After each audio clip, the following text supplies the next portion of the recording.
మహబూబ్ నగర్లోని గణేష్ ఉత్సవాలను ప్రశాంతంగా స్వేచ్ఛాయుత వాతావరణంలో జరుపుకోవాలని జిల్లా కలెక్టర్ విజయేంద్ర బోయి అన్నారు. ఉత్సవాల నిర్వహణకు అన్ని వర్గాల వారు సహకారం అందించాలని విజ్ఞప్తి చేశారు. ఉత్సవాల నిర్వహణకు ఆయా శాఖల తరపున పూర్తి సహకారం అందించడం జరుగుతుందని తెలిపారు.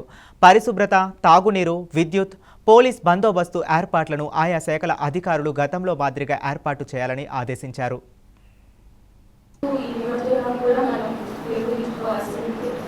చాలా పీస్ఫుల్ గా చాలా ఎఫిషియెంట్ గా మనం జరుపుకోవాల్సిన అవసరం ఉంది. అయితే దీంట్లో ముఖ్యంగా రెవెన్యూ వస్తుంది, కోఆర్డినేటెడ్ ఎఫర్ట్ చేయాల్సి ఉంది. ముఖ్యంగా మనకి నగర జడ్చర్ల అదేవిధంగా శానిటేషన్ తర్వాత ఇతర తర్వాత మనకి ఎలక్ట్రిసిటీ డిపార్ట్మెంట్, R&D డిపార్ట్మెంట్ ఉంది కాబట్టి ఇరిగేషన్ డిపార్ట్మెంట్ ఇవన్నీ కూడా వెళ్ళాల్సిన అవసరం కూడా జిల్లాలో మీరు అడుగుతున్నారు. అంటే మన వైపు నుంచి మనం ఏమేమి చర్యలు తీసుకోవాలనేది. అయితే ముఖ్యంగా ఈరోజు